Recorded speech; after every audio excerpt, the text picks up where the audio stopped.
Buenas tardes a todos y todas. Les damos la bienvenida al quinto encuentro de construcciones sustentables, que en esta ocasión realizamos de manera virtual, cumpliendo con las medidas de aislamiento social, preventivo y obligatorio. Este evento es organizado por estudiantes pertenecientes a la Asociación Nacional de Estudiantes de Ingeniería Civil, filial Rosario, y en esta oportunidad contamos además con la colaboración de un estudiante anterior. El propósito del encuentro es constituir un espacio de aprendizaje, participación y reflexión desde instancias que habilitan la palabra y la creatividad, promoviendo enfoques amigables con el medio ambiente en lo que respecta al diseño, planificación, construcción y funcionamiento de obras civiles. Apostamos a que este encuentro nos permite intercambiar criterios y conceptos, posibilitando la puesta en marcha de diversas tareas y soluciones innovadoras para hacer frente a los retos actuales y los que pudieran presentarse en nuestros futuros desarrollos profesionales, con el fin de incidir positivamente en el ambiente y en la calidad de vida de la sociedad.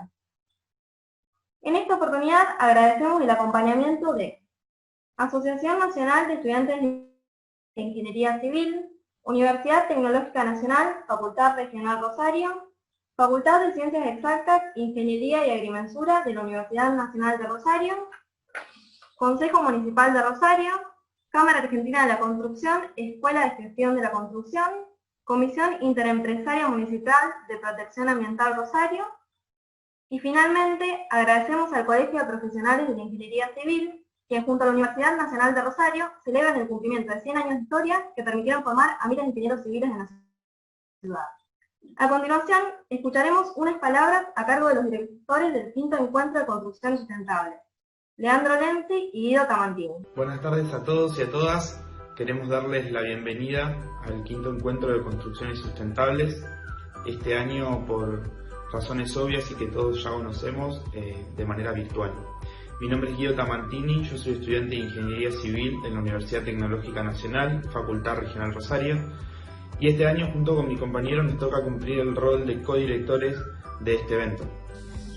Buenas tardes, les habla Leandro Lenzi, estudiante de Ingeniería Civil de la Universidad Nacional de Rosario, FCIA, y en primera instancia con Guido queríamos agradecer a las entidades y a las instituciones que nos estuvieron acompañando a lo largo de la organización del evento y que nos van a estar acompañando a lo largo de la realización del mismo.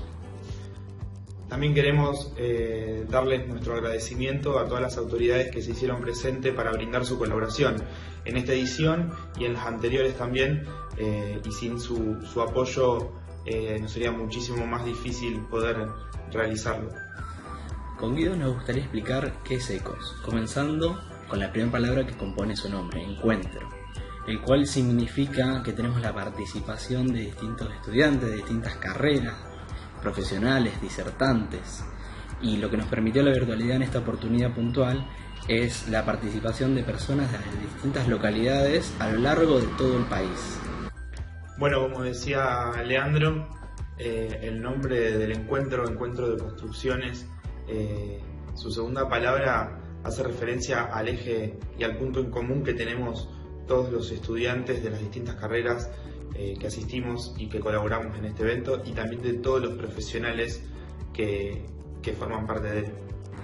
Y finalmente, la sustentabilidad, la cual es la capacidad que tiene una sociedad de administrar sus recursos de forma eficiente y responsable, sin agotar sus capacidades y sin limitar su uso a las futuras generaciones.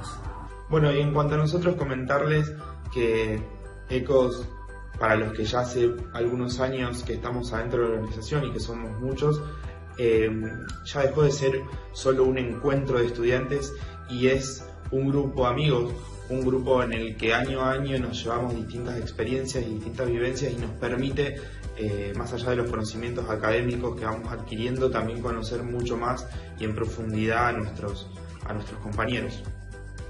Y finalmente, agradecerles a ustedes que están del otro lado de la pantalla, ya que sin ustedes este evento no sería posible, así que les agradecemos muchísimo y esperamos que lo disfruten. Muchas gracias, Leandro y Guido, por sus palabras.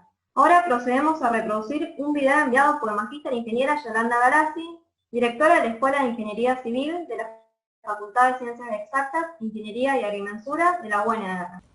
Buenas tardes, les doy la bienvenida al quinto encuentro de construcciones sustentables, ECOS, que organizan año tras año nuestros y nuestras estudiantes de la carrera de Ingeniería Civil pertenecientes a ANEIC, filial Rosario. Es un orgullo para mí como dirigente de la carrera que nuestras y nuestros estudiantes construyan conocimiento desde otro lugar diferente al de las aulas y adquieran de esta manera nuevos saberes, convocando a expertos y profesionales en esta temática tan inspiradora y tan interesante.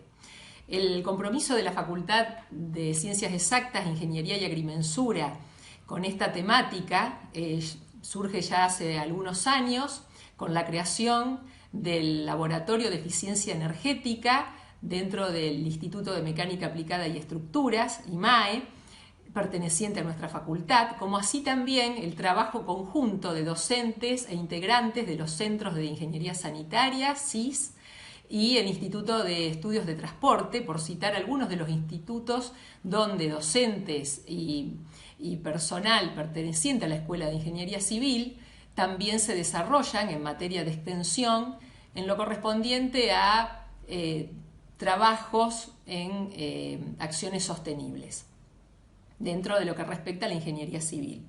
Otra forma de participar de la facultad es formar parte de las comisiones de planeamiento y del programa de construcciones sustentables y eficiencia energética de la Municipalidad de Rosario.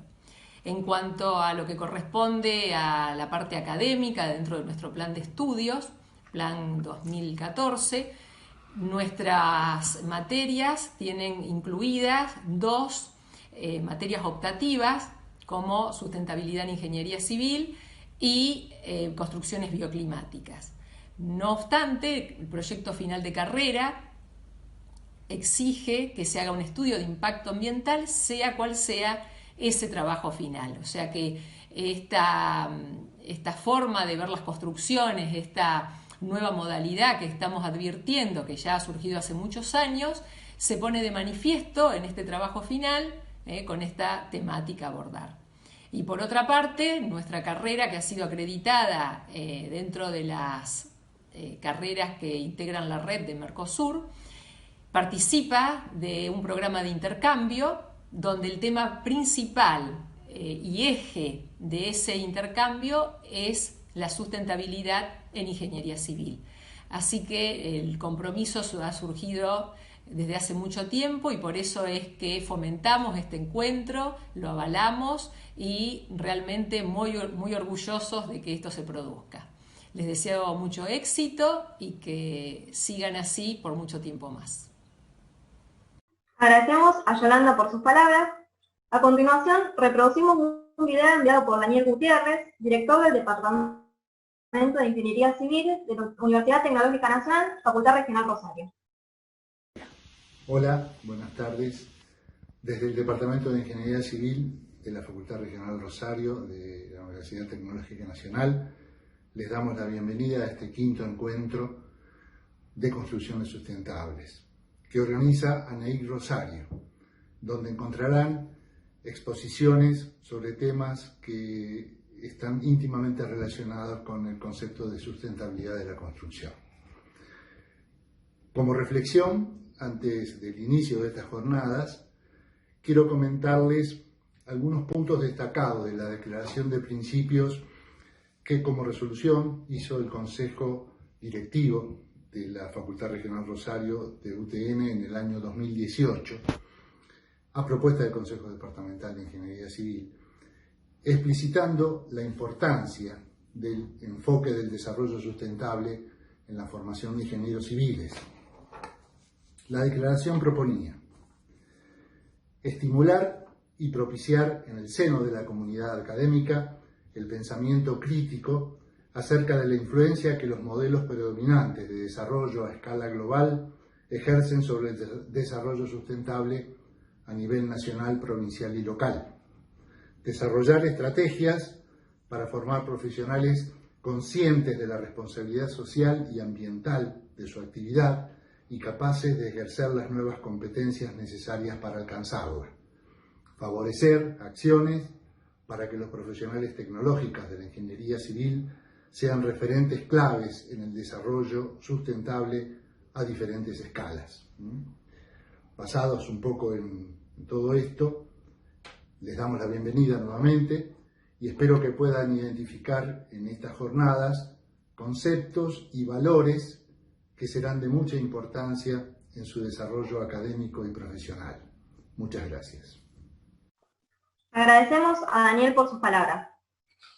Comenzamos con las disertaciones correspondientes a esta primera jornada del encuentro. Les recordamos mantener sus micrófonos apagados y sus cámaras. Les recordamos también que actualicen el nombre del Zoom con su nombre y apellido. Esto es para verificar las asistencias.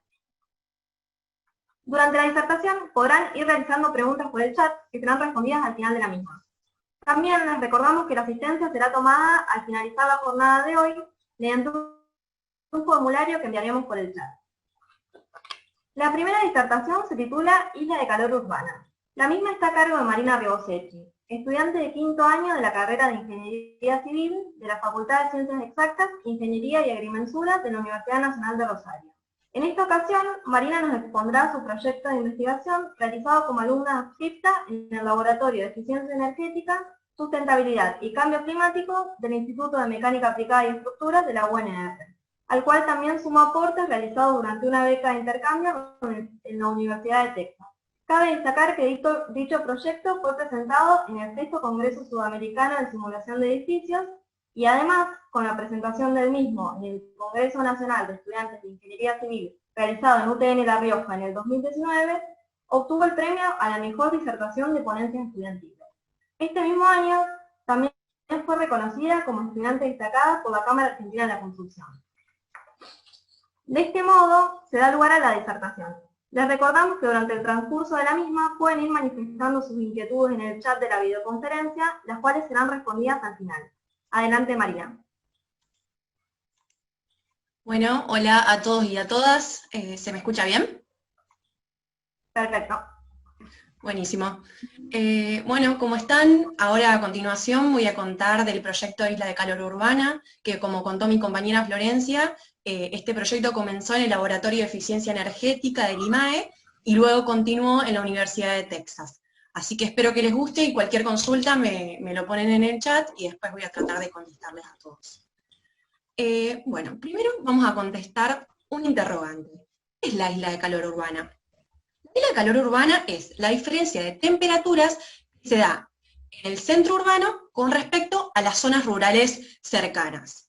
Este efecto puede llegar hasta los 10 grados centígrados y suele ocurrir porque los humanos en algún momento decidimos construir grandes ciudades, eliminar la cobertura vegetal, es decir, el césped o árboles que pueda haber, y reemplazarlos por otros materiales como por ejemplo el pavimento, hormigón, ladrillos, etcétera, que lo que hacen es almacenar el calor que llega por el sol y luego liberarlo por la noche. Entonces vamos a hablar de qué genera esta isla de calor urbana, qué aspectos negativos tiene. Esto puede influir en distintos aspectos. Por ejemplo, en la energía, lo que sucede es que si nosotros tenemos más calor en una ciudad, vamos a necesitar más equipos de refrigeración para disminuir ese calor. Lo que a la vez genera emisiones de dióxido de carbono que luego generan calentamiento global. Otra razón por la cual puede haber emisiones de gases de efecto invernadero es el tráfico, por ejemplo. Como último punto, pero no menos importante, son las personas. Nunca nos tenemos que olvidar de las personas que, además de sufrir desconfort térmico, está muy estudiado que últimamente va aumentando las temperaturas, lo que termina generando más mortalidad en la sociedad.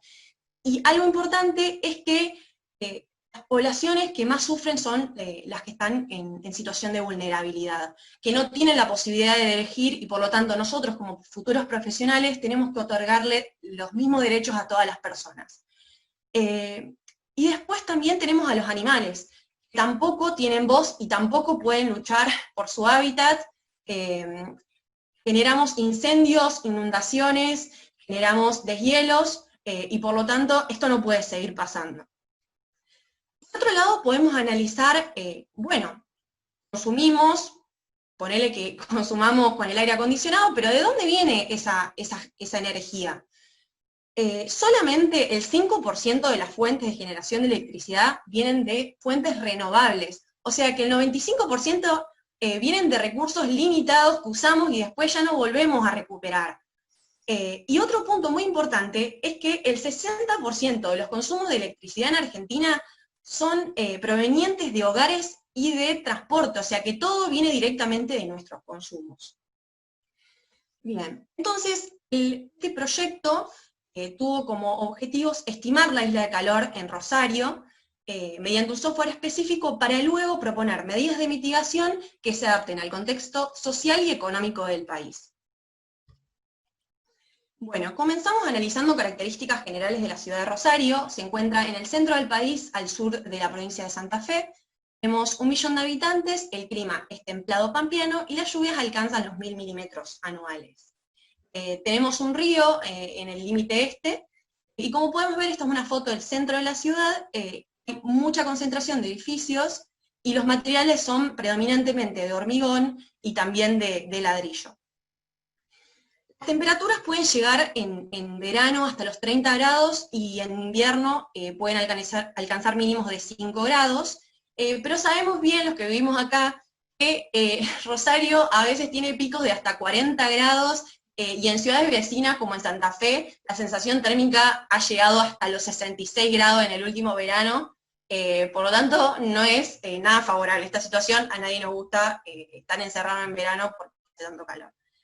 Después también podemos analizar históricamente qué pasa con las temperaturas. En este gráfico se puede observar una tendencia desde el año 70, una tendencia al crecimiento de las temperaturas. Casi llega a 2 grados, y no pareciera que esto va a disminuir, por lo tanto tenemos que hacer algo al respecto. Bien, entonces lo que primero hicimos fue definir dos sectores: dónde está el área urbana y dónde está el área rural, para poder después comparar esas temperaturas. El área urbana va a estar ubicada en el centro de la ciudad, donde hay más densamente edificios y menor vegetación, mientras que el área rural está ubicada en las afueras de la ciudad, y en este caso elegimos que sea en el aeropuerto, porque ahí hay una estación meteorológica nacional, y por lo tanto podemos obtener datos reales de las temperaturas que hay. Bien, el software que usamos es el Urban Weather Generator. Este es un software que fue desarrollado por el MIT, y nos permite, a partir de esas temperaturas que obtenemos del aeropuerto, sumarle un archivo Excel con un montón de parámetros de la zona urbana, y así obtener temperaturas en el área urbana, las cuales después podemos comparar con el área rural y así obtener la isla de calor. Lo que hicimos fue modelizar esta área urbana, a lo cual tuvimos que ver, bueno, qué área hay en cada lote. Esto se obtuvo del Infomapa de la municipalidad, mientras que las alturas de los edificios se obtuvieron de Google Earth.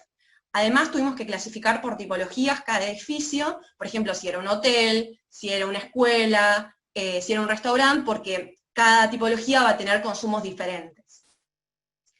De esta manera, bueno, volcamos todos los datos que obtuvimos de áreas, de vegetación, de árboles que hay en el centro de la ciudad, para luego armar todo en esta planilla que es la del programa.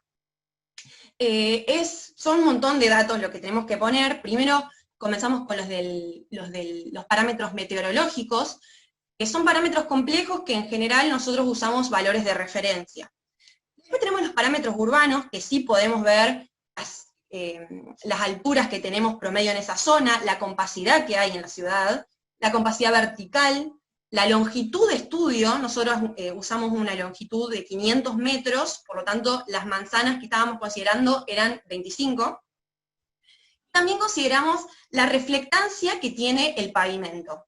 Esto lo usamos, o sea, el parámetro que usamos es el albedo, que después vamos a seguir hablando de este parámetro, pero es la capacidad que tiene un material de reflejar la radiación que le es emitida. Entonces, usamos este parámetro y también consideramos el espesor del pavimento.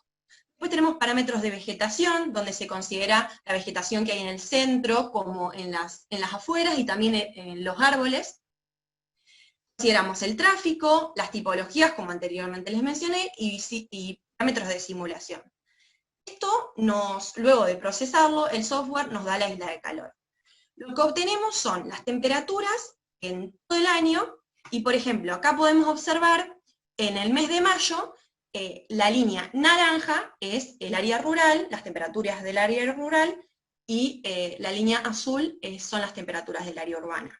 Podemos ver que casi todas las horas del día en mayo, el área rural tiene temperaturas mucho menores. En mayo alcanza 3,5 grados centígrados en Rosario, la isla de calor.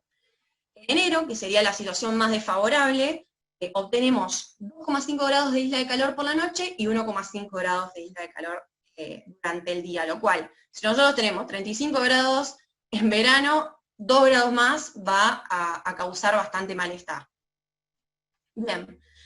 Ahora, bueno, tenemos que considerar qué parámetros están influyendo, o sea, de qué depende la isla de calor urbana. Esto voy a poner unas ecuaciones rápidas, no se asusten, muy rápida esta parte. Lo que primero tenemos que analizar es, bueno, ¿qué radiación llega realmente a las superficies? Entonces, acá tenemos que considerar las radiaciones de onda corta y larga incidentes que dependen del Sol, y en realidad dependen de la relación entre el Sol y la Tierra, pero digamos, no es algo que nosotros podamos cambiar. Pues sí tenemos lo que afecta a la ciudad, que es cuánto se refleja de esa radiación incidente. Y eso sí depende de la morfología, o sea, de cómo es la ciudad, y del albedo, que es la reflectancia, o sea, cuánto se refleja.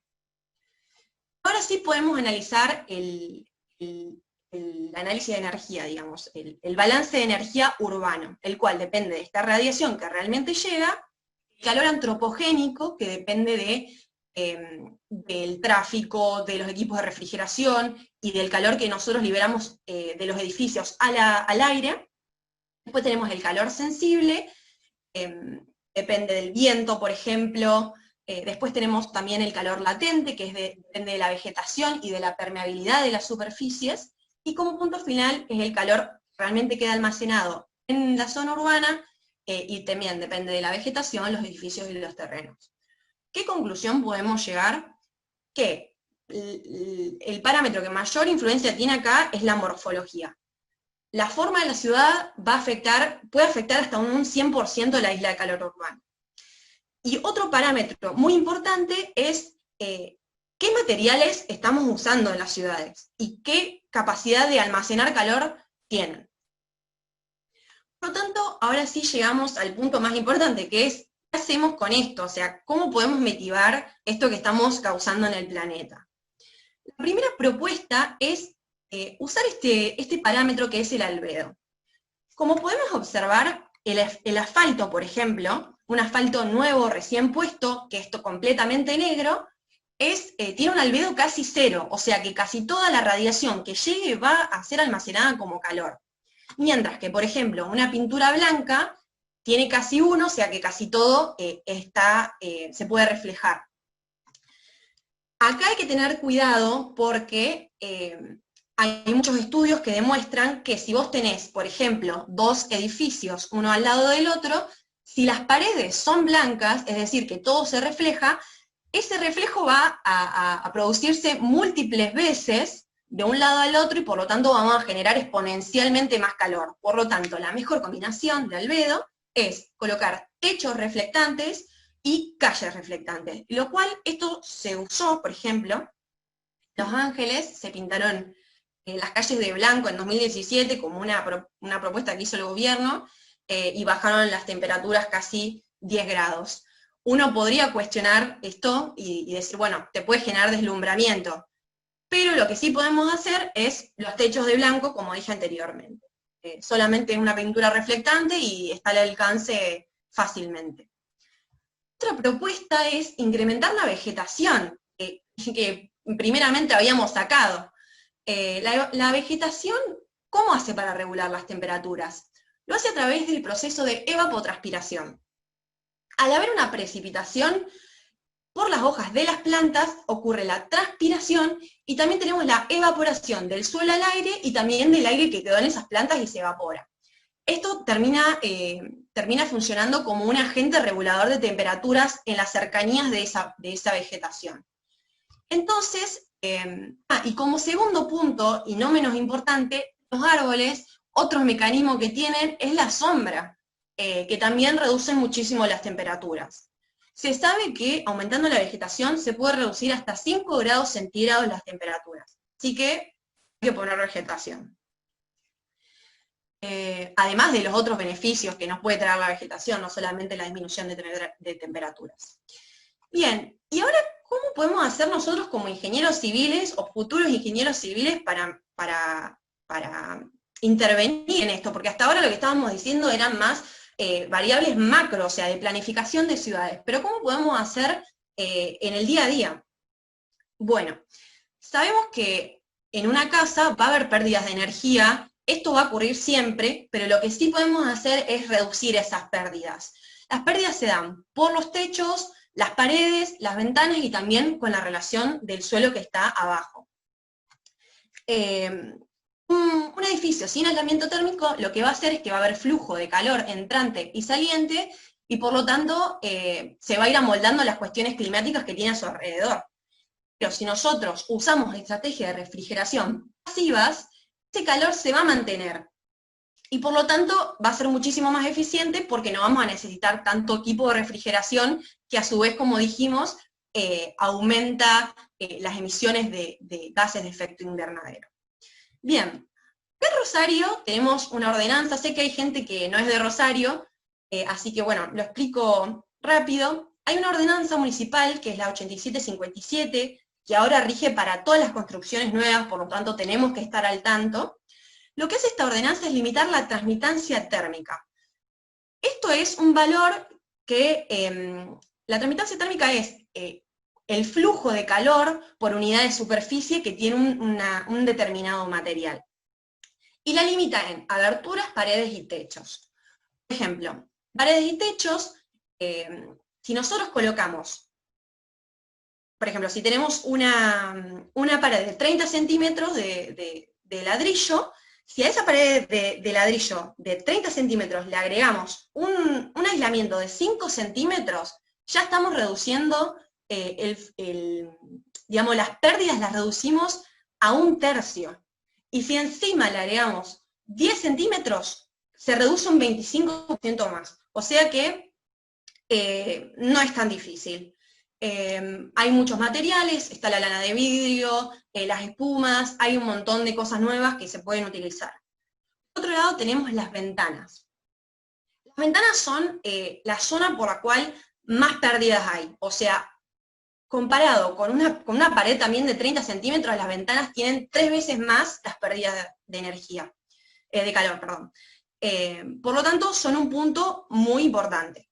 Lo que vamos a hacer es colocar vidrios dobles, o también podemos usar láminas protectoras que son muchísimo más baratas, y en vez de cambiar una ventana, por ejemplo, eso se puede hacer con una ventana ya existente, le ponemos la lámina y ya se disminuyen las pérdidas. Y como punto también importante al momento de diseñar, tenemos la orientación. Las orientaciones al norte siempre va a tener sol que le dé, digamos, a esa superficie. En cambio, la del sur, no. Por lo tanto, las fachadas que estén al sur siempre tienen que estar lo más reforzadas posible y también en lo posible que no tengan ventana. Bien, y como punto final también podemos agregar vegetación a estas edificaciones. Por ejemplo, este es el bosque vertical en Milán, que hoy en día la vegetación está mucho más crecida que lo que se ve en la foto, y como dijimos, la pared o el techo que tenga vegetación va a estar mucho más fría que una pared que no. Estos son 2 ejemplos en Rosario, o sea que es posible hacerlo en Rosario también. Uno es en el edificio de Banco Municipal, que está en el centro, y el otro es el Bauen Pilay, que está por calle Oroño. Y este es un proyecto que se está haciendo ahora, que es el edificio Costa Vida, es calle Rodríguez y el Río, que bueno, también tiene este concepto, está en construcción todavía, pero bueno, también se va a hacer y está presente en la ciudad. Son ejemplos que podemos copiar. Así que bueno, como punto final les voy a mostrar un video. As a UN messenger of peace, I've traveled all over the world for the last 2 years. I've seen cities like Beijing choked by industrial pollution, and ancient boreal forests in Canada that have been clear-cut, and rainforests in Indonesia that have been incinerated. In India, I met farmers whose crops have been literally washed away. In America, I've witnessed sea level rise flooding the streets of Miami. In Greenland and in the Arctic, I was astonished to see that ancient glaciers are rapidly disappearing, well ahead of scientific predictions. All that I have seen and learned on my journey has absolutely terrified me. Now think about the shame that each of us will carry when our children and grandchildren look back and realize that we had the means of stopping this devastation, but simply lacked the political will to do so. It is time to declare no more talk, no more excuses, no more 10-year studies, no more allowing the fossil fuel companies to manipulate and dictate the science and policies that affect our future. The world is now watching. You will either be lauded by future generations or vilified by them. You are the last best hope of Earth. We ask you to protect it, or we and all living things we cherish are history. Bueno, como conclusión final, quería recalcar que nosotros como futuros profesionales, futuros ingenieros civiles, tenemos el deber y la responsabilidad de cuidar la tierra. Ni la economía ni las dificultades que se nos puedan presentar son excusas para hacer algo al respecto. Hay que hacer cambios ya y ahora, porque ya es tarde, hay que actuar ya. Hoy en día hay un montón de recursos, muchos materiales nuevos, y encima este tema está en agenda política y cada vez está más en la educación, por lo tanto hay muchas posibilidades. Los cambios individuales cuentan un montón y encima contagiamos a todas las personas que están alrededor nuestro. Así que como futuros ingenieros civiles nosotros vamos a hacer los proyectos, nosotros vamos a construir y de nosotros depende el futuro del planeta. Así que muchas gracias. Bueno, procedemos ahora al espacio de preguntas. Para eso vamos a leer a la disertante las inquietudes que fueron escribiendo en el chat y ella las va a ir respondiendo. Vamos nombrando de a una mientras nos vamos recolectando porque surgieron bastantes ahora en el último minuto. Dale. Hola, buenas tardes. Procedo a leer las preguntas realizadas. Julia Sarmiotti pregunta si se puede repetir el nombre del programa con el cual se realizaron los cálculos. Sí, el programa es Urban Weather Generator, es el UWG. Cualquier cosa, miren, me escriben al mail y yo se los escribo, pero UWG les va a aparecer en Google, y es gratis, así que, y encima hay foros para hacer consultas, y bueno, así que ese es el programa. Sol Rabanelli pregunta, ¿qué son las refrigeraciones pasivas? La refrigeración pasiva es aquella que no tiene, digamos, una estrategia mecánica para enfriar un determinado local. O sea que, por el simple hecho de aislar nuestra habitación, por ejemplo, poniéndole recubrimientos, poniéndole goma espuma, lana de vidrio, ese ambiente se va a mantener con la temperatura. Entonces, no tenemos que hacer uso de un aire acondicionado para que esté más frío, digamos, que por el simple hecho de tener esa aislación, se va a mantener la temperatura. No sé si fue claro. Matías Chavarría Torres pregunta, ¿cuánto es el aumento de costo de edificar de esta manera? Si habría datos aproximadamente. Eso depende mucho de la disponibilidad de materiales que haya en un determinado lugar. Lo que sí puedo decir es que el aspecto económico no sea no sea el bloqueo que se nos ponga adelante y no hagamos más nada. O sea, evaluemos cada caso, evaluemos bien el costo que puede tener, porque aparte, si vos te ahorras en aire acondicionado, después te ahorras un montón de plata en la factura. O sea, hay que hacer una evaluación detallada de los costos, y como segundo punto, pero no menos importante, es el tema de que demandemos esos materiales, porque si no hay demanda, van a ser menos los que lo hagan y más caro va a salir. Si todos nos ponemos demandando estos materiales, y así también demandando este tipo de construcciones, eso va a salir más barato. Así que la verdad que no sé cuánto sale, pero puedes tener beneficios económicos también. Damián Dusevich pregunta, ¿qué material es mejor para poner en paredes exteriores para aislar temperatura? Para no quitar centímetros en el interior de ambientes chicos. Si entras a la ordenanza, si buscas la ordenanza por internet, la ordenanza misma te da muchísimas opciones. Así que la verdad que no hay un solo material que sea el mejor, sino que hay muchísimas opciones. O sea, esto no es una cuenta matemática que ya tenés la X y ya está. O sea, es multifactorial, así que si buscas bien la ordenanza por internet, esa ordenanza ya te da todas las opciones que tenés, y depende de lo que estás buscando, depende de dónde estás, de qué zona de Argentina, si estás fuera de Argentina, no hay un mejor material. Quizás haya alguno que se use más, como por ejemplo, se puede dejar, por ejemplo, cámaras de aire, eso se usa, o la lana de vidrio también, pero bueno, hay un montón de materiales.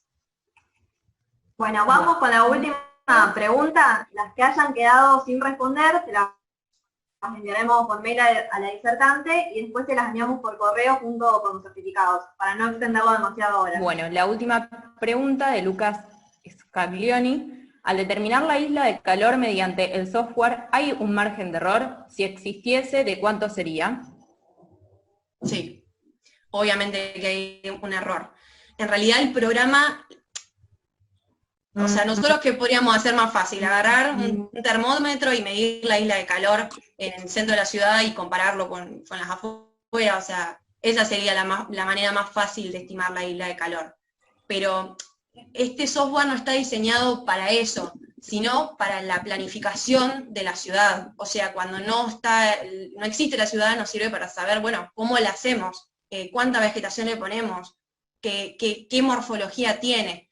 Así que es estimado, no va a hacerlo. O sea, como todo va a tener un cierto error, la verdad que no sé cuál es el error, tendría que investigarlo. Pero hay también un montón de software que hacen esto, o sea, no es el único tampoco, hay un montón de posibilidades. Pero bueno, la verdad que el valor no lo sé, así que eso en realidad es un estudio que queríamos hacer, que era justamente compararlo con una medición real, y nos quedó pendiente, así que no te la puedo responder exactamente a la pregunta. Lo que sí hay son estudios que dicen que este programa sí sirve para hacer la estimación, y que no te tira cualquier fruta, digamos. Pero bueno, la verdad que no sé cuál es el error exactamente. Perfecto. Bueno, de esta manera damos por finalizado el espacio de preguntas. Agradecemos a Marina por su participación. Bueno, recordamos también que la asistencia se tomará al final del evento, es decir, al final de la jornada de hoy. Bueno, pasamos ahora a la segunda disertación del día.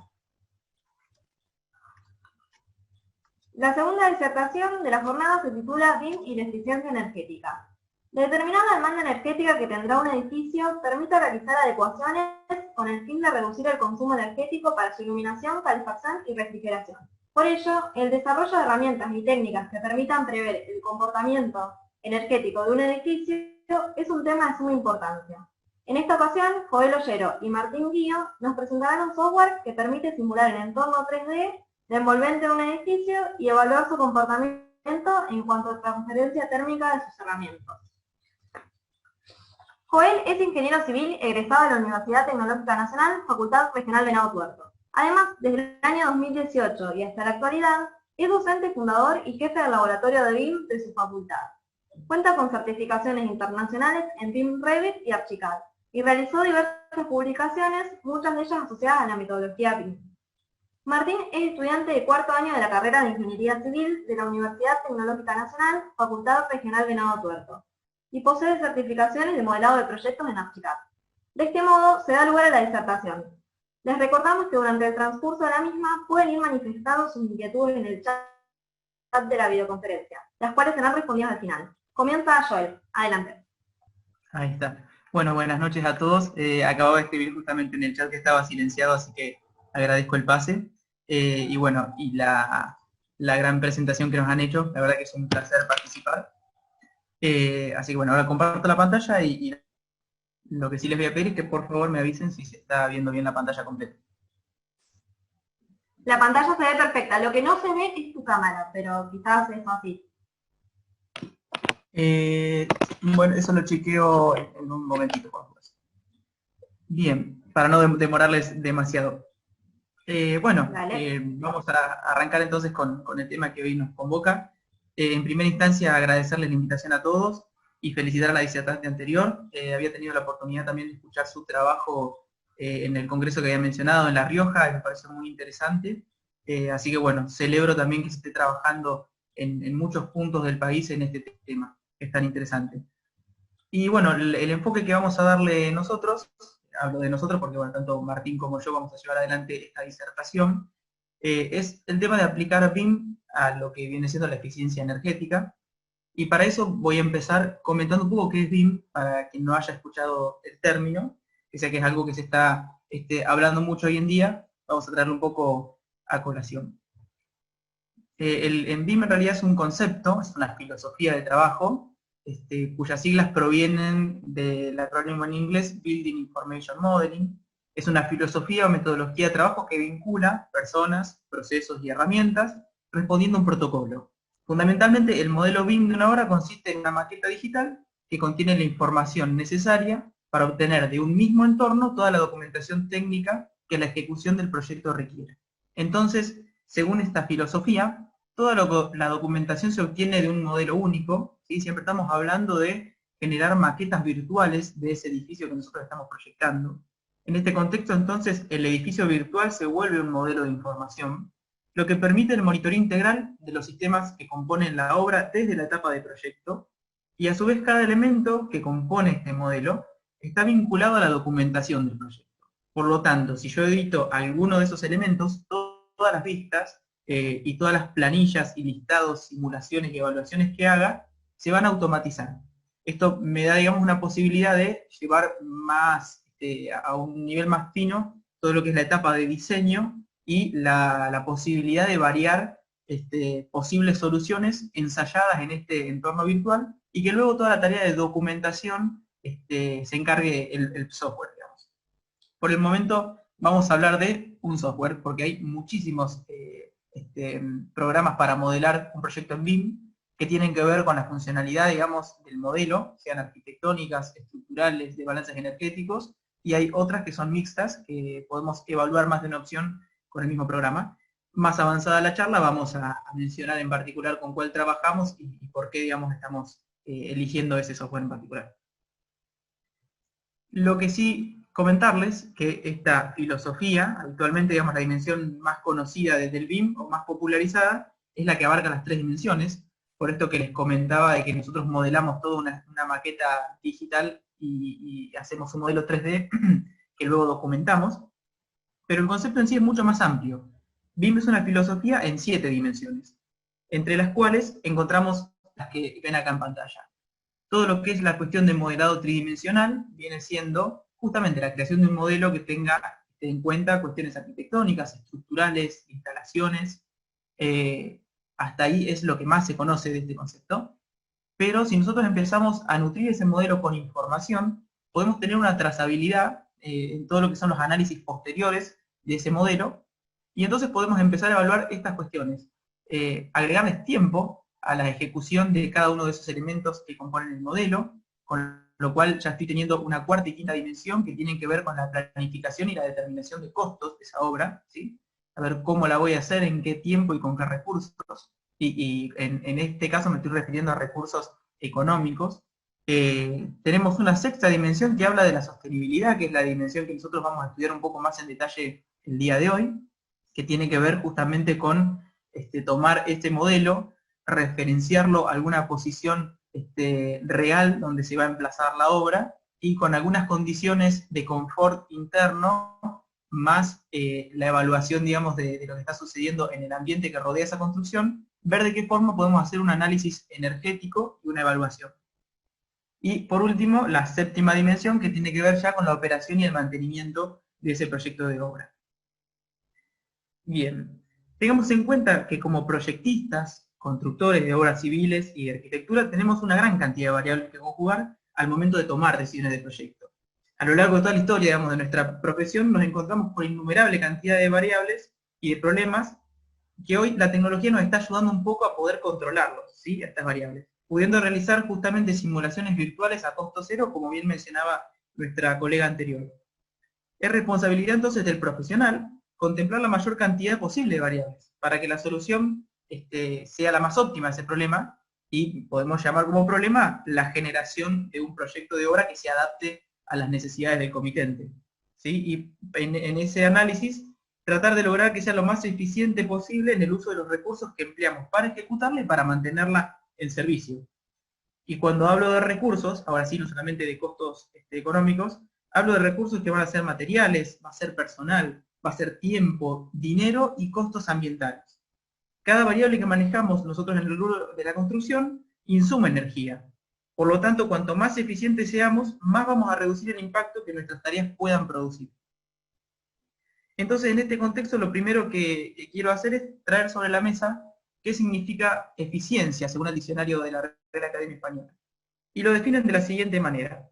Eficiencia es la capacidad de disponer de alguien o algo para conseguir el cumplimiento adecuado de una función. Deducimos que cuando hablamos de algo podemos hacer referencia a energía, ¿sí? Cuando hablamos de función podríamos referirnos a la construcción o al mantenimiento de una obra, por ejemplo. Y cuando hablamos de adecuado ya entramos en un terreno en el cual tenemos que definir parámetros o límites racionales que determinen nuestras acciones, ¿sí? Si ahora en cambio hablamos de eficiencia energética, estamos hablando de esto, hablando de utilizar inteligentemente la energía. ¿Cómo? Reduciendo su consumo sin disminuir la calidad del producto o servicio final. Entonces, podemos inferir que cuando hablamos de uso adecuado, como decíamos en la definición anterior, hacemos referencia a esto, a usar de forma inteligente un recurso para que continúe brindándonos un producto o servicio óptimo sin disminuir la calidad final del mismo. Entonces, de nuevo, como producto podemos tomar la obra en sí y como servicio los niveles de confort que esta obra me brinda, para la cual yo estoy diseñando. Pero bien, hasta acá nos referimos al concepto de energía, de eficiencia, pero para poder determinar si soy energéticamente eficiente, lo primero que tengo que lograr es responder a esta pequeña pregunta. ¿Cuánto? Es decir, ¿cuánta energía tengo que consumir para que mi proyecto se considere óptimo? Y a raíz de esa pregunta central, se van a ir desprendiendo otras, ¿sí? Como por ejemplo, ¿de qué fuente voy a obtener esa energía para alimentar mi sistema o mi proyecto? ¿Tengo la posibilidad de utilizar varias fuentes? ¿A qué costo voy a obtener cada una de ellas?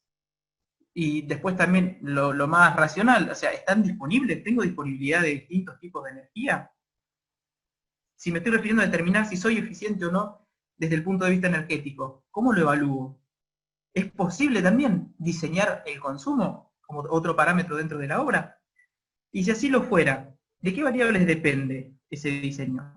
Nosotros, dentro de lo que va a ser esta disertación, vamos a hablar de algunas variables, pero a lo largo de todo el encuentro, esta pregunta la van a ir respondiendo desde distintos enfoques los disertantes que participan, así como el caso anterior, y los que vendrán en los próximos días.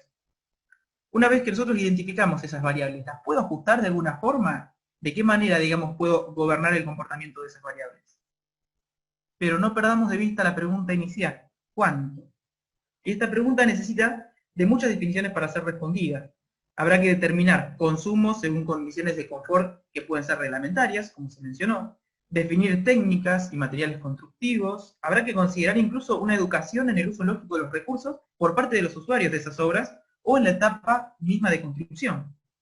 Pero lo más importante de esto es que dentro del trabajo en BIM, que es lo que hoy nos trae a esta disertación, podemos vincular todas esas variables y proponer distintas opciones para ver la respuesta del modelo en cuanto a consumos. Y lo más interesante por ahí de poder cuantificar algo es que eso significa que podemos medirlo. Y si nosotros podemos medir algo, podemos decir que lo podemos gestionar, y lo que podemos gestionar podemos mejorarlo o optimizarlo. O si quieren, hacerlo más eficiente. Y la siguiente pregunta es el cómo. ¿Cómo hago para vincular estas variables y poder determinar una cantidad de energía? Y es acá donde entra la filosofía BIM presentando una herramienta digital que me permite modelizar el problema real y obtener las respuestas que estamos buscando a priori. como ingenieros o arquitectos, también tengo entendido que hay arquitectos, hay ingenieros ambientales, es un público muy heterogéneo, por suerte. Pero bueno, nosotros les hablamos desde la rama de la construcción porque es a lo que nos dedicamos. Como ingenieros o arquitectos trabajamos todo el tiempo haciendo modelos, ¿sí? Modelos arquitectónicos, modelos estructurales, de cálculo, modelos de gestión de obra, modelos de negocios, de inversión, y sumemos también ahora la posibilidad de generar modelos de consumo energético, ¿sí? Nuestra mente funciona así, modelizando y obteniendo resultados. Pero no perdamos de vista lo siguiente. No pasa la pantalla, no sé si me siguen escuchando. Sí, se escucha, pero quedó en la pantalla congelada en cómo. Ok, si no pasa la diapositiva siguiente, voy a probar de dejar de compartir la pantalla y volver otra vez, de última. Dale, bárbaro. O mejor, ¿pueden ustedes detener mi pantalla? Ah, ahí pasó. Ahí pasó. Bárbaro. Entonces, bueno, como les comentaba, no perdamos de vista lo siguiente, ¿sí? Pese a que nosotros siempre hacemos modelos para obtener respuestas. Ahí se pasó de largo, vuelvo una para atrás. Disculpen un segundito. Intento detener la pantalla y ahora vuelvo a compartirla, ¿sí? Dale, perfecto. Ahí está. Avísenme por favor si se ve bien de ahí, continúo. Sí, ahí se ve. Listo, muchas gracias. Lo que les venía comentando entonces, no perdamos de vista lo siguiente. Pese a que nosotros siempre generamos modelos para poder evaluar los comportamientos y simular la realidad, tengamos en cuenta que todos los modelos son erróneos, pero algunos no son útiles, ¿sí? Todos los modelos tienen un error, pero algunos los podemos adaptar y los podemos hacer de utilidad para nuestra profesión. Frase acuñada por George Box, que es estadista, o sea, que conoce de estas cuestiones. No creamos que una PC va a solucionar la totalidad de los problemas. Un modelo correctamente creado es aquel que considera las variables reales y está regido por reglas lógicas de simulación. Y de este sistema vamos a obtener una respuesta, pero con un error acotado, que va a ser más fiel a la realidad cuanto mayor cantidad de variables y datos consideremos en este análisis. Entonces, en principio, la mejor manera de acotar el error, en esta forma de trabajo que les venimos a comentar, es sabiendo crear los modelos BIM incorporando la información real y luego generando las simulaciones pertinentes. Sobre este caso en particular, se va a encargar mi compañero de darles un ejemplo concreto de aplicación basado en el acondicionamiento térmico de un edificio, pero voy a tomarme un par de minutos para compartirles qué es lo que hacemos en el laboratorio BIM, porque nosotros obtuvimos este formato como una metodología de enseñanza o un recurso pedagógico para poder llevar los conceptos a la formación de grado y justamente lograr resolver problemas ingenieriles o arquitectónicos con esta herramienta.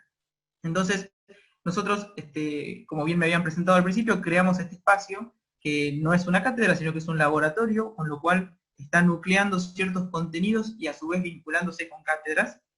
Pero nosotros tenemos, dentro de lo que es la estructura del laboratorio, una capacitación que está pactada en módulos cuatrimestrales, y que tienen distintas temáticas. Nosotros arrancamos, digamos, dando un taller presencial, en el cual estudiamos los protocolos y criterios de modelado, es decir, poder hacer este modelo tridimensional de la obra considerando a futuro todos los análisis que puedo obtener de ese modelo.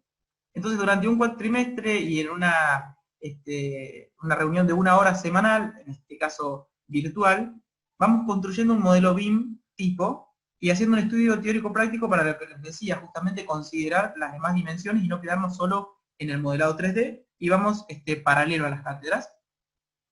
Y después hay un segundo módulo, que es la creación de un proyecto propio en BIM, que la mecánica es similar porque también ocupamos un cuatrimestre con 1 hora de consultas presenciales, pese a que también nos estamos manejando en el campus virtual, tanto ahora en la virtualidad como cuando estábamos en la presencialidad, era un recurso que utilizábamos, en el cual encuentran videos de apoyo que voy haciendo para los chicos para responder sus dudas, y acá se basa en justamente construir un modelo propio, y una vez terminado este módulo, ellos obtienen una certificación como la que ha obtenido Martín, y que le ha permitido ser becario en la actualidad de este laboratorio, ¿sí? Y bueno, también tenemos un sistema de aprobación sin examen, pero que esto da para una charla un poco más larga. En sí, el lo que viene siendo la aprobación del examen es justamente que ellos sean capaces de crear un modelo propio que luego sea susceptible de pasar por los distintos análisis que me dan las otras dimensiones del BIM, ¿sí? Por así decirlo.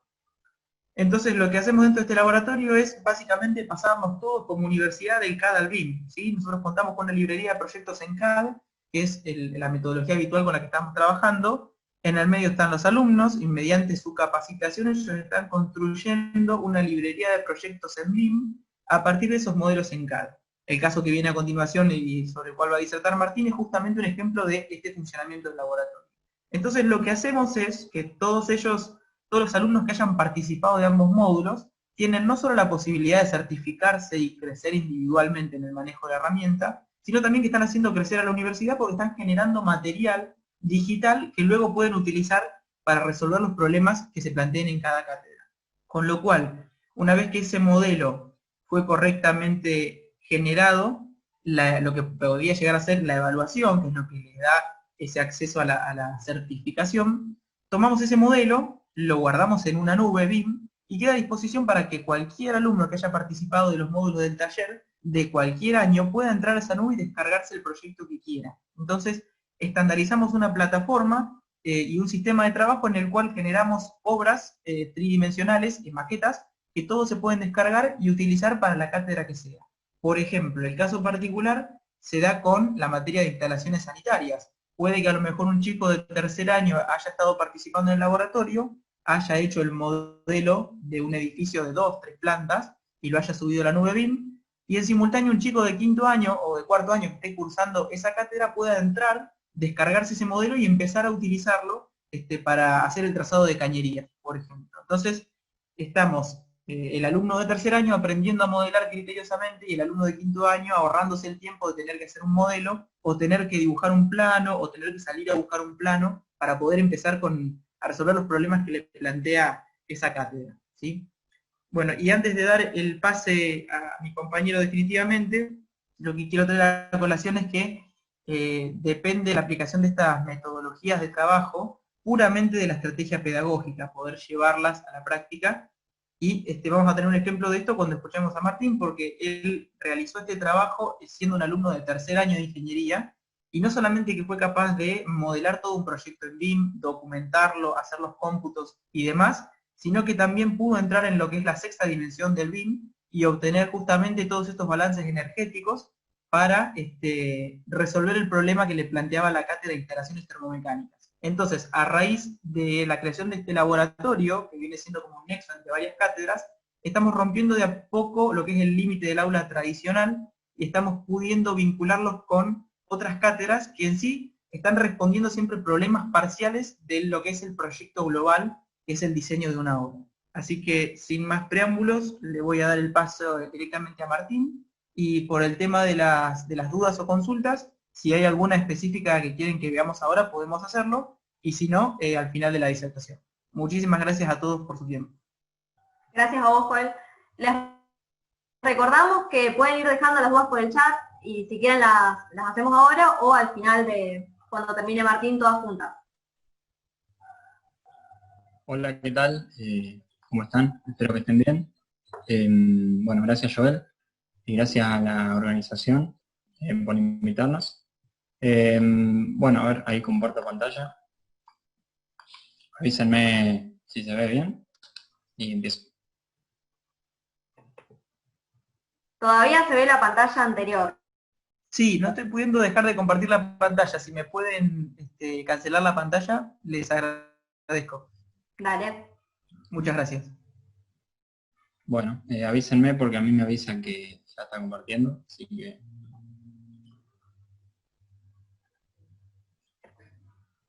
Sí, de última, tendría que dejar de ser anfitrión, así desaparece, creo. Sí, ahí estamos viendo eso. Listo.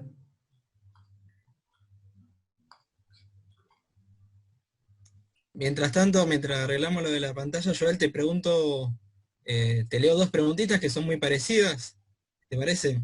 Dale. Por un lado, Paula pregunta cómo se puede participar de ese laboratorio, y por otro lado, Yamil pregunta si se puede participar online en el laboratorio. Martín, estamos observando tu presentación, no sé si querés dar comienzo. Bueno, empiezo después. Joel ya calculo que va a solucionar el problema y va a volver para contestar. Bueno, yo lo que voy a presentar hoy es una aplicación directa de eso que estuvo hablando Joel. Es una aplicación justamente del CID que se basa en el tema de eficiencia energética y de cálculo térmico de un edificio en este caso. Este trabajo, bueno, lo presentamos con un compañero el año pasado para la materia de instalaciones termomecánicas. Esta materia se rinde con el cálculo del acondicionamiento térmico de una obra, ya sea una casa, un edificio, lo que sea. Y bueno, en mi caso, yo llegué a utilizar un edificio porque, como bien comentó Joel, yo había hecho el curso, ¿no?, de BIM, y ya tenía que modelar un edificio, ya tenía que sacarle planos, tenía que hacer corte, todo. Entonces dije, bueno, ya que está, lo uso para hacer este cálculo. Yo sabía que este programa tenía esa herramienta, entonces, bueno, me vino bien. Bueno, entonces, el edificio en cuestión es un edificio ficticio, que no está construido en ninguna parte, pero, bueno, se tuvo en cuenta que estaba en la ciudad de Venado por una cuestión de que acá conocemos un poco el tema climático, ¿no?, de vivir acá. El edificio, bueno, es un edificio de 5 plantas, donde las 4 superiores son departamentos. Estos departamentos tienen 2 dormitorios cada uno, un baño y una sala, donde, bueno, en la sala está el comedor, la cocina.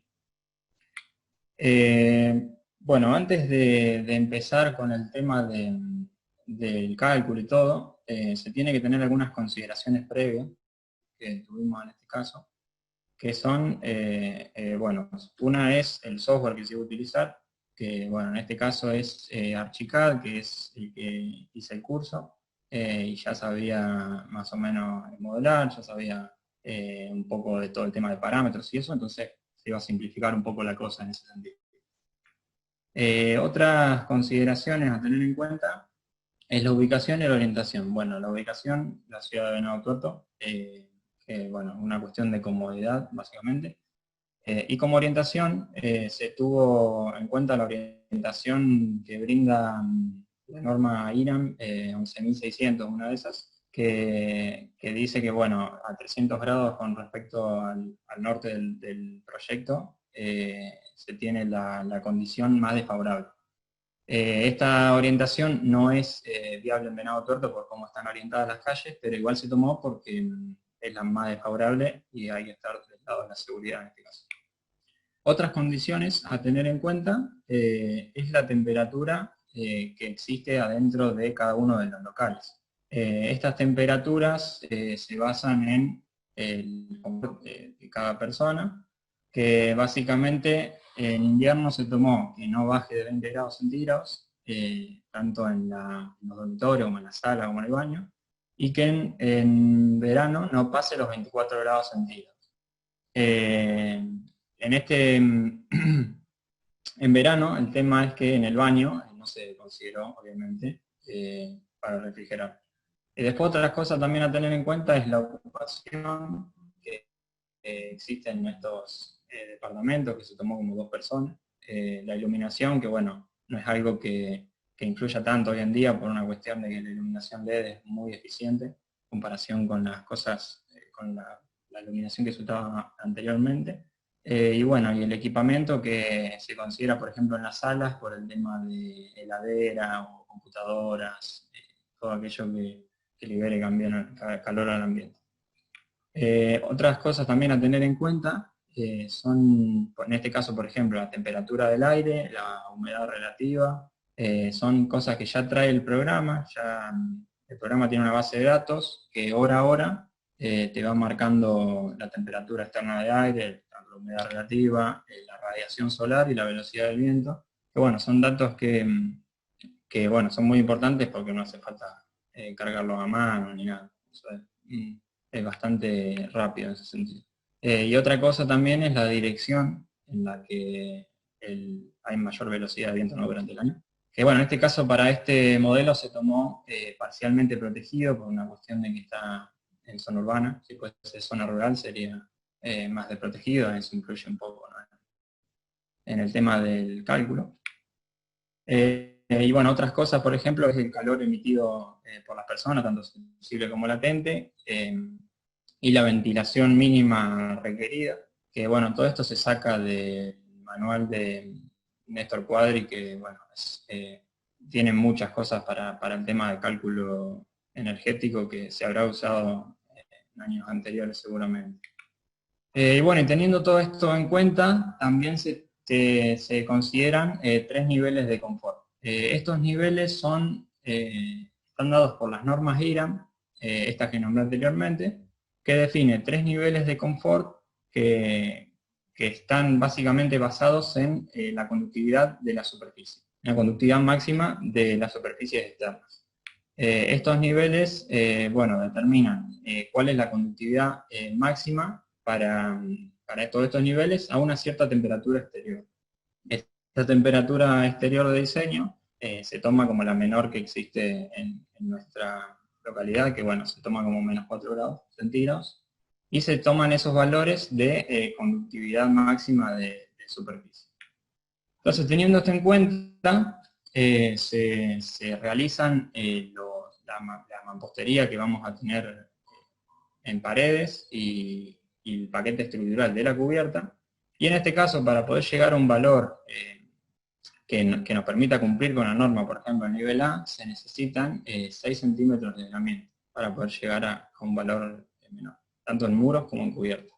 Entonces es algo que permite hacer el programa, que es muy, muy práctico, es poder hacer esto que es una simulación de puente térmico. Lo que hace acá es ver la temperatura que existe punto a punto, ¿no?, en este detalle, entre comillas, constructivo, y se puede ver que todo el cambio de temperatura se está dando en el aislamiento, como debe ser. El interior se mantiene a una temperatura bastante constante y separa todo el calor del exterior. Para el nivel B, para poder cumplir, se tuvo un aislamiento 2 centímetros, un poco menos para cumplir con la norma, y ya se puede ver que en la simulación de puente térmico, el cambio de temperatura ya se empieza a dar en el muro interior. Y bueno, para el nivel C directamente es sin aislamiento, que tiene una mínima cámara de aire, y se puede observar que ya el cambio de temperatura se da prácticamente en los muros. Y esto tiene una cuestión que es negativa, que es la condensación superficial en la pared interior. Esta condensación superficial se da básicamente porque la temperatura interior, la temperatura de la pared interior es menor a la temperatura del punto de rocío. Entonces lo que pasa es que existe condensación superficial en la pared. Y esto, bueno, puede ocasionar, por ejemplo, hongos, que es algo que, bueno, se trata de evitar. Así que, bueno, esto es algo que se puede calcular básicamente bastante rápido con el programa y que es una cuestión visual también que ayuda bastante. Entonces, una vez teniendo todos estos parámetros, directamente es un clic y ya tenemos resultados.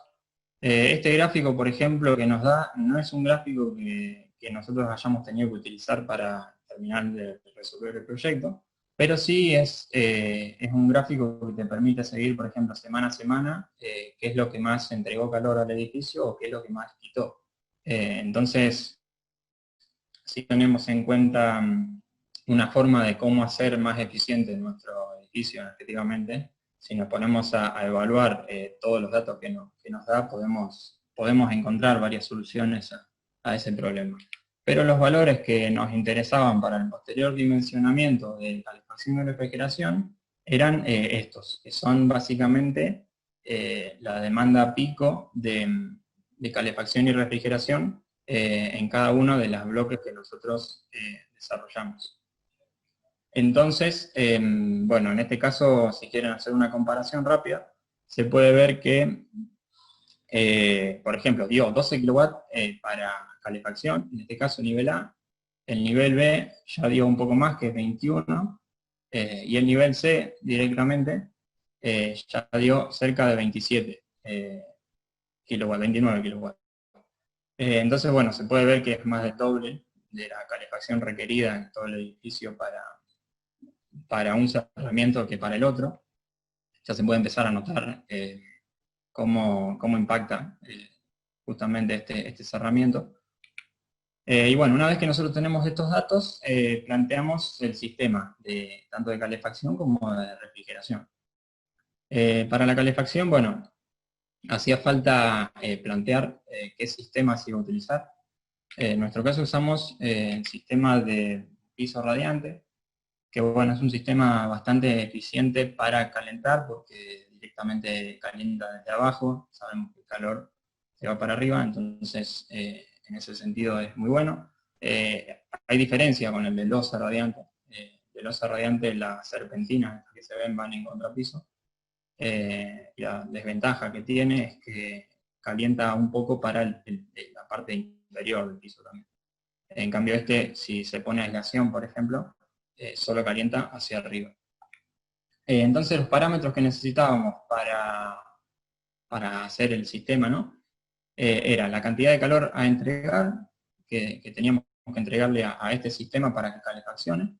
Estos valores están dados por los cuadros vistos anteriormente, que es la cantidad de calor en cada local.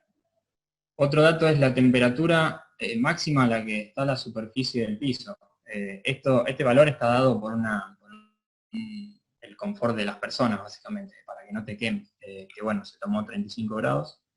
Otro parámetro es la diferencia de la temperatura del agua que ingresa a la serpentina con respecto a la que sale de la serpentina. Eso también es importante y bueno, tomamos 7 grados. Todos estos valores salen generalmente de folletos o de manuales del mismo vendedor del sistema, que bueno, te ayuda a diseñar un poco todo esto, ¿no?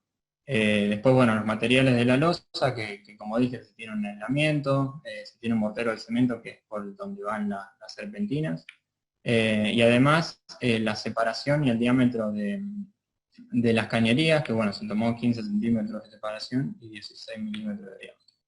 Bueno, después el tema del cálculo de caudales, la fórmula no importa ahora, pero bueno, se tiene que por ejemplo, los lugares que más caudal va a haber va a ser los lugares que más calor necesiten, por ejemplo. Eso es directo.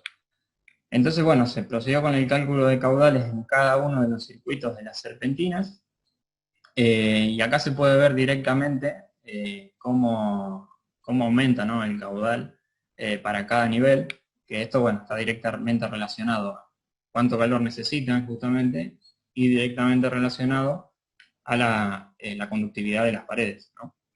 Entonces, bueno, una vez que tenemos esto, tenemos que definir también el balance hidráulico. Esto de balance hidráulico es importante porque, por ejemplo, en un edificio nosotros tenemos circuitos que están en el cuarto piso, de serpentinas, por ejemplo, el piso más alto de este edificio, y hay otros que están en el primer piso. Entonces lo que va a pasar es que los que están más lejos va a haber mayor pérdida de carga. Al haber mayor pérdida de carga va a haber menos caudal.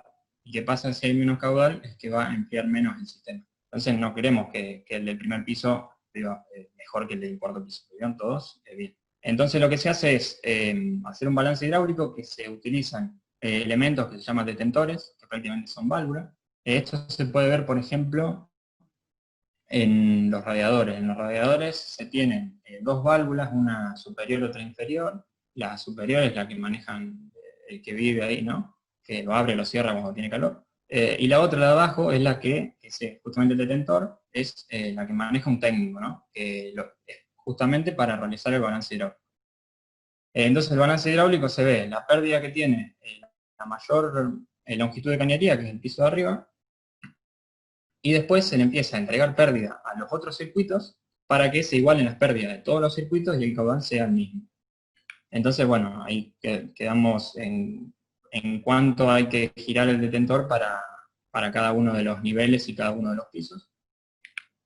Y bueno, una vez que tenemos esto definido, ya sabemos la pérdida, ¿no?, del último circuito, y ya sabemos el caudal total, que es la suma de todos los caudales.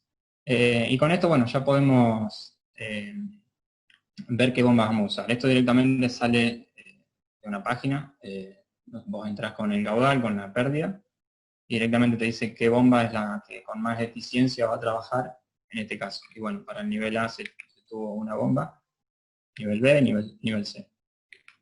Bueno, y una vez tenido todo esto en cuenta, también hay que tener en cuenta que lo que puede pasar en estos sistemas de calefacción es que el agua que está circulando adentro llega al punto de ebullición. Lo que se puede pensar es, bueno, el agua, el punto de ebullición son 100 grados. Sí, pero eso es a temperatura, a presión ambiental. En este caso, cuando nosotros tenemos en este circuito, puede haber lugares que la presión sea menor a la presión ambiental, lo que genera que el agua se evapore a una temperatura menor. Entonces lo que se hace es una precarga de presión para intentar evitar este fenómeno. Y bueno, nos da una precarga para cada nivel.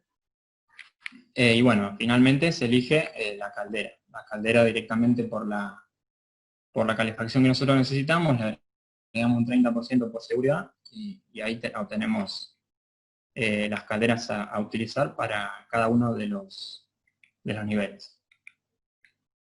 Entonces pasamos a la refrigeración. La refrigeración de este edificio, nosotros elegimos un sistema multi-split. Bueno, es un sistema que se basa en una unidad exterior y varias unidades interiores. Entonces, bueno, planteamos directamente cuánto necesitábamos de refrigeración.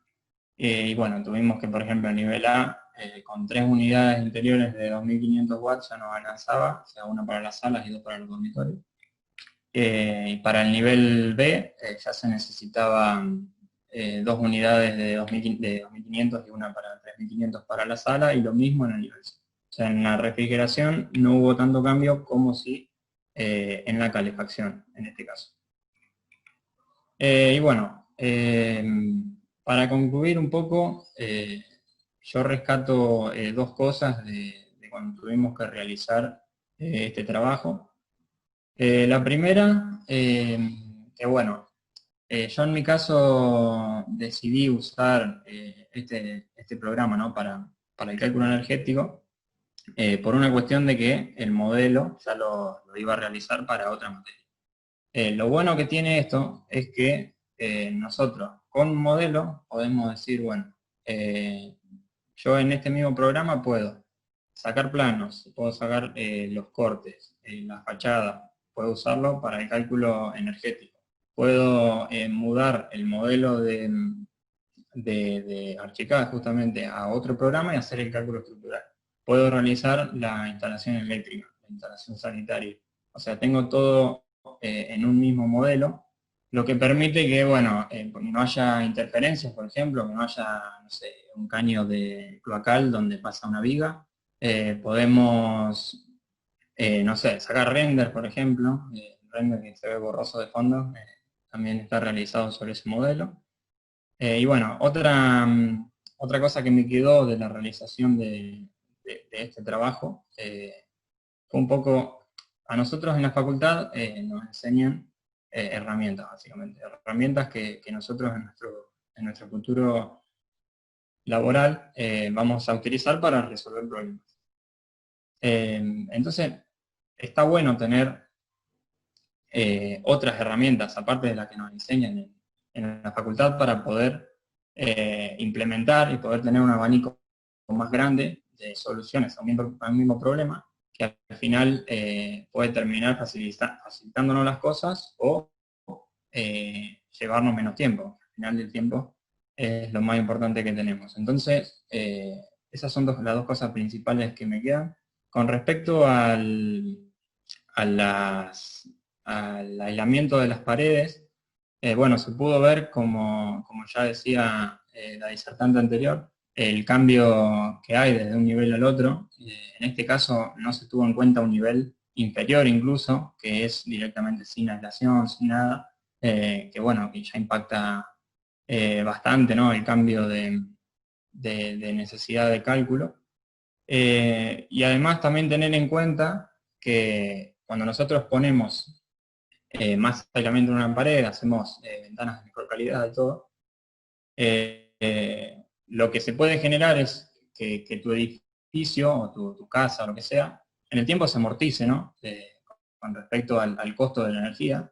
Y hay que empezar a ver un poco, está bien, estoy gastando un poco más en el tema de muros, en el tema de techo, en el tema de aislación, de ventanas, pero al final capaz que se amortiza todo eso en pocos años. Entonces, con el ahorro energético que estamos teniendo, es una buena cuestión económica, y aparte, como decía la disertante anterior, no es solamente lo económico que tenemos que ver, por todas las problemáticas, bueno, ya mencionadas. Así que bueno, nada más, yo ahora lo dejo a Joel para que diga algunas palabras para concluir. Y bueno, muchas gracias. La verdad espero que les haya gustado, parecido interesante. Gracias a vos, Martín. Joel, ¿querés decir vos las conclusiones o pasamos al espacio de preguntas? Ahí está. Me estaban advirtiendo justamente por el tema del audio. Sí, Buenísimo. y acá solucioné lo del video, y también les pido disculpas porque se me colgó la computadora justo cuando estaba leyéndome las preguntas, así que luego de estas conclusiones pasamos a ese espacio. Bien, de todo esto, bueno, felicitaciones Martín por la disertación. Quería dar alguna especie de conclusión, digamos, más que nada general. Ya muchas de las cuestiones técnicas se han mencionado acá, tanto en la charla anterior como recién Martín, o lo que he podido presentarles anteriormente, pero quiero llevar alguna especie de conclusión general de esta situación que estamos viviendo y cómo toca este tipo de eventos a esta realidad, ¿no? Y las tengo anotadas porque son algunas bien puntuales. En principio quiero hacer hincapié en el valor de la digitalización. Luego de esta situación de pandemia quedó evidenciado que aquellos procesos que están digitalizados son los que pudieron continuar desarrollándose, obviamente con un gran esfuerzo humano, pero me refiero a que se puso en evidencia la importancia real de la digitalización de nuestro rubro en particular, la construcción, tanto lo que trata el ejercicio profesional como en el plano educativo. Por ejemplo, yo a Martín hace un año que no lo veo, y vivimos en una ciudad que es relativamente chica, y aún así pudimos continuar trabajando, y es lo que nos pudo traer hoy hasta acá. También quiero resignificar el valor de la curiosidad. Hoy somos aproximadamente 300 personas de todo el país, sentadas atrás de una pantalla, escuchando, haciéndonos preguntas, reflexionando y compartiendo, encontrándonos con aquello que nos interesa y dedicándole tiempo, que como bien decía Martín es lo más importante que tenemos. Considero también desde mi humilde mirada que el recurso pedagógico más efectivo consiste en generar en el otro esa curiosidad, el deseo de agotar dudas. Y considero también que es un logro que ha conquistado el comité organizador de la ECOS en el día de hoy y que lo va a continuar llevando adelante en los próximos días. No hay una única forma de aprender, esto ya lo hemos visto. En pocos días pasamos de una realidad a otra totalmente contrapuesta y aún así acá estamos aprendiendo y construyéndonos. Y en este nuevo paradigma que vivimos, la eficiencia y la inteligencia a la hora de disponer de los recursos es primordial. Entonces, para terminar de despedirme, agradezco de corazón a toda la organización del evento por haber abordado este desafío con tanto compromiso y habernos considerado para ser parte de él. Yo no sé si se puede que todos activen micrófono y cámara, pero al menos yo desde mi lado les quiero brindar un aplauso porque lo que han trabajado es impresionante y se ha visto en la prolijidad de este primer día del evento. Así que este aplauso es para el comité organizador de ECOS. Muchísimas gracias. Muchas gracias a ustedes también. Bueno, procedemos ahora al espacio de preguntas. Vamos a releer las dos preguntas que le habían hecho antes al primer disertante Joel, que no pudo responderlas, y después seguimos con las de Martín. Bien, Joel, te comentaba que teníamos dos preguntas muy parecidas. Primero, Paula preguntaba cómo se puede participar del laboratorio y Yamil preguntaba si hay alguna participación online. Bien, buenas preguntas. Mirá, por el momento es algo propio, digamos, de la UTN Venado Tuerto, el laboratorio. Somos muy poquitos porque Martín es el único becario y yo soy el director del laboratorio, así que somos dos personas que estamos coordinando este tipo de actividades. De momento, como te decía, es algo que quedó circunscrito a la UTN Venado Tuerto, obviamente con toda la intención de poder transmitirlo hacia otras facultades, y contándoles justamente la experiencia, cómo hacer, debatiendo sobre programas para utilizar y demás. Pero hoy el espacio está planteado para ser desarrollado dentro de la universidad. Y después la otra pregunta, ¿cuál era, perdón? Eran dos medio parecidas, pero me parece Creo que la respondiste porque era si había algún tipo de participación online.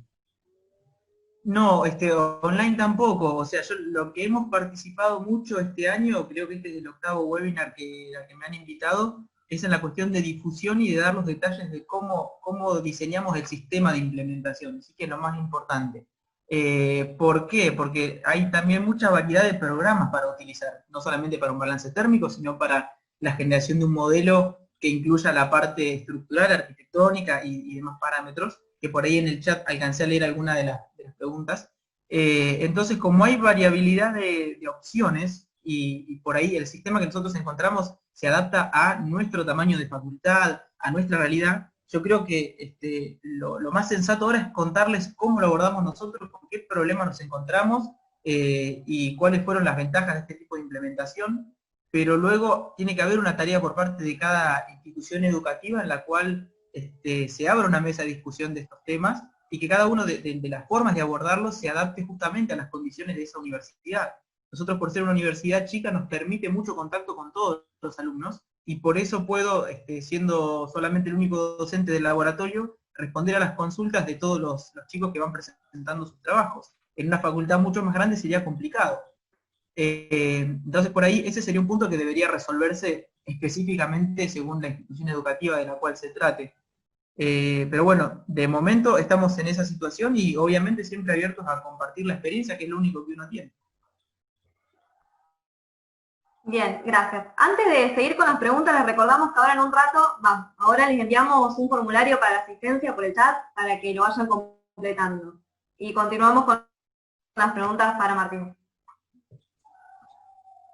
Bien, Martín, te hago la pregunta que te hace Fernanda. Dice, si se han comparado los módulos de eficiencia energética de los diferentes software, por ejemplo, Ladybug para Revit o Zephyra comparando con los resultados del modelo de Archicad. Ahí Martín dice que no puede abrir el micrófono, estaba con el mismo tema que yo hace un ratito. De última también empiezo a hacerle algún comentario.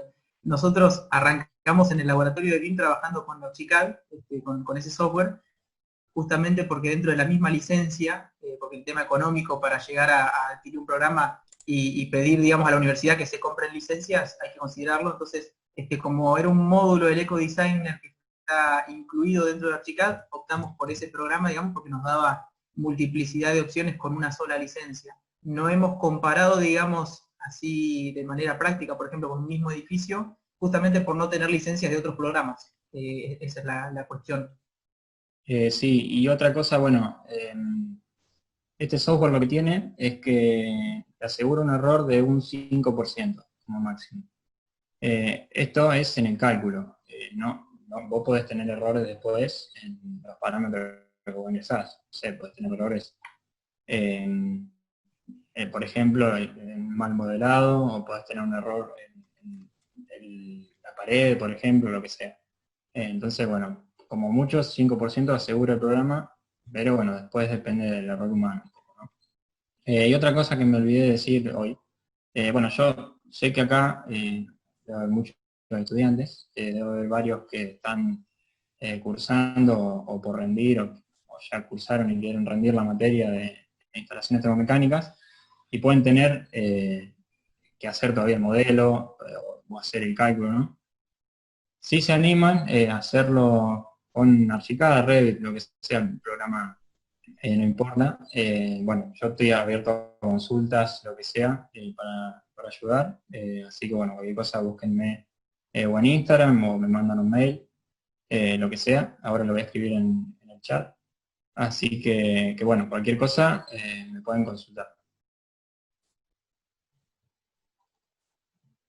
Joel, te comento otra pregunta que había respecto de tu charla, y cito textual a lo que decía Ayelen. Dice, ¿podés contarnos cómo es eso que pasó hasta la sexta dimensión en el BIM? Bien, voy a tratar de responder lo que entendí de la pregunta. Dentro de lo que es, digamos, estas dimensiones del BIM, la primera, que es la tercera dimensión, es la de obtener el modelo, digamos, la maqueta virtual. Como bien decía Martín, nosotros podemos llegar a tener errores que son prácticamente de modelado, lo que nosotros estamos buscando con la enseñanza, digamos, del laboratorio BIM, justamente que esos errores queden circunscriptos a la primera etapa de modelado, que podamos corregirlos y que aguas abajo no nos encontremos con tener que modificar el modelo para obtener más respuestas. Esto que se dice de las dimensiones es como para darle un nombre, es meramente ficticio, digamos, pero todas se desprenden de este modelo 3D, ¿sí? Yo, por ejemplo, vamos a suponer que estoy haciendo el modelo de un edificio y lo tengo armado, como bien decía Martín, con una estructura compuesta, ¿sí? Por ejemplo, las mamposterías son una pared de ladrillo común, con 2 revoques en cada una de las caras, más yeso y demás. Esa definición ya no es solamente para mostrar, digamos, que la pared está hecha de esa forma, una cuestión de una imagen, sino que cada uno de esos elementos tiene propiedades, por ser paramétricos, es decir, que son susceptibles a ser descritos con parámetros. Y cuando hablo de parámetros, podemos abarcar mucha cantidad, como por ejemplo, geometría, función estructural, costo de cada una de esas capas que constituyen el modelo, y también propiedades que tienen que ver con la cuestión física, ¿sí? Densidad, calor incorporado, muchísimas propiedades que me van a permitir luego hacer otro tipo de evaluaciones de ese modelo. Entonces, para poder pasar a esas otras dimensiones, yo tengo que saber en qué lugar tengo que completar cada información dentro de ese modelo, que es lo que les trato, digamos, de enseñar a los chicos, y luego cada una de esas dimensiones se encuentran una aplicabilidad en una materia distinta.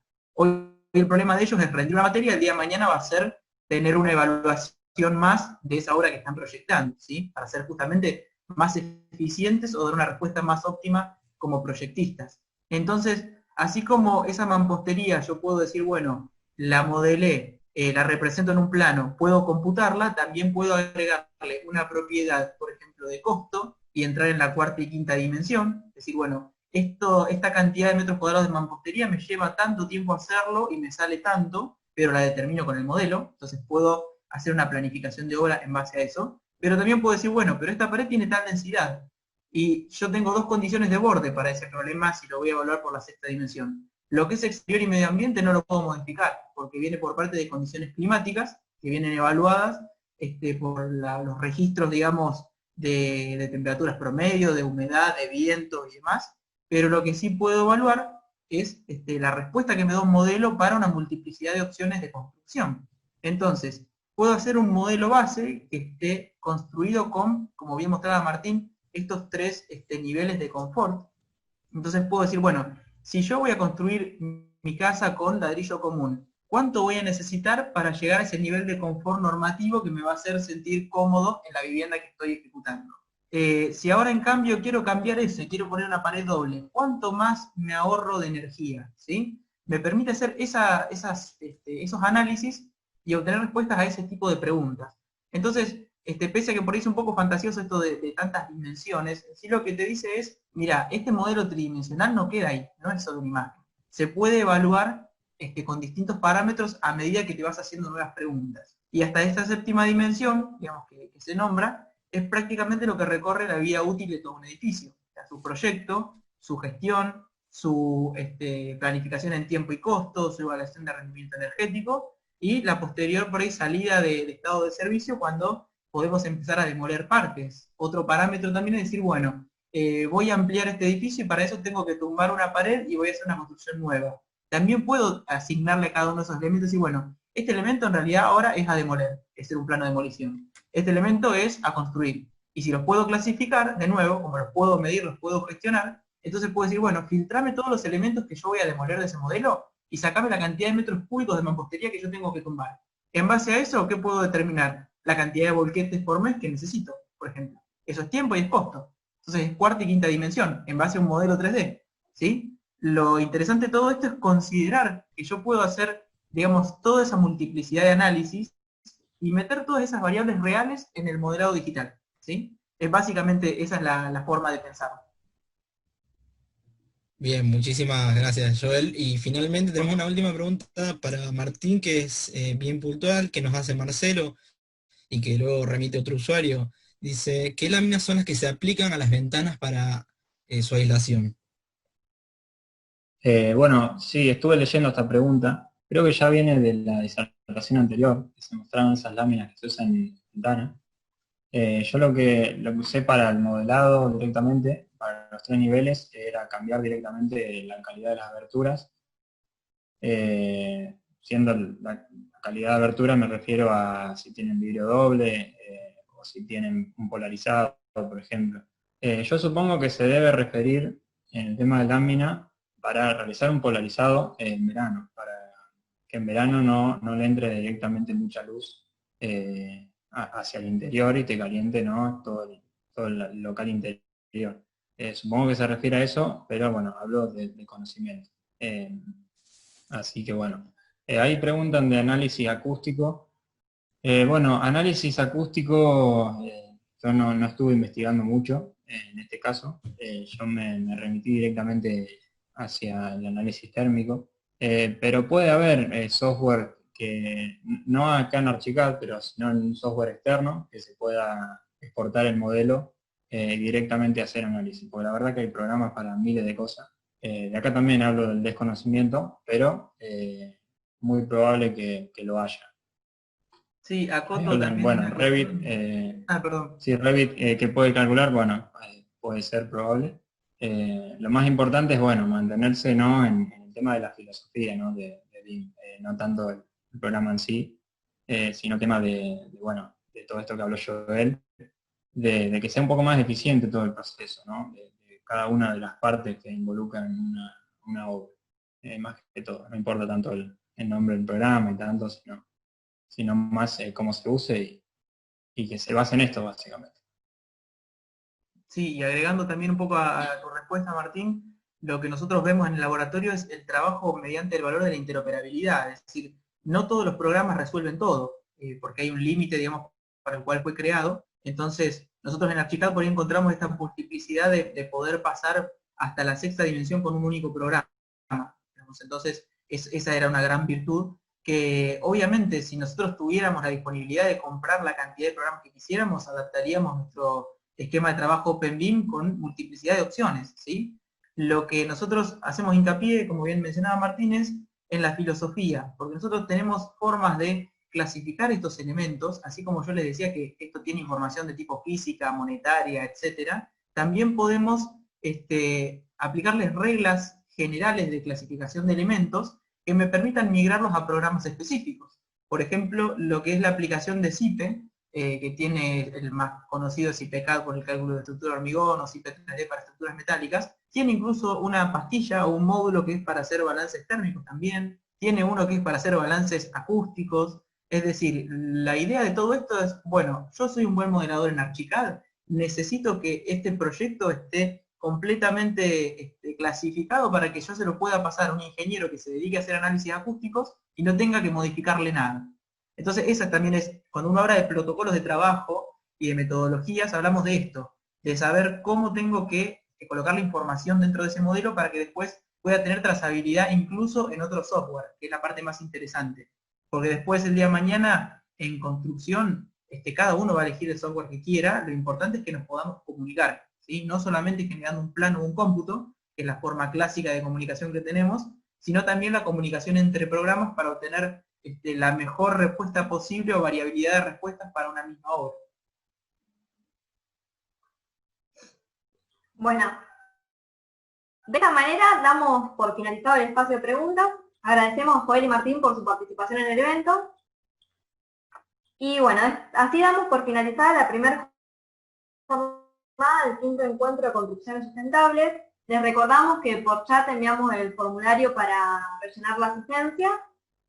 Queremos agradecerle a todos y todas por asistir. Esperamos que hayan disfrutado de este día y ojalá contemos con ustedes en las 2 próximas jornadas del evento. Muchas gracias, que tengan buenas noches. Hasta luego.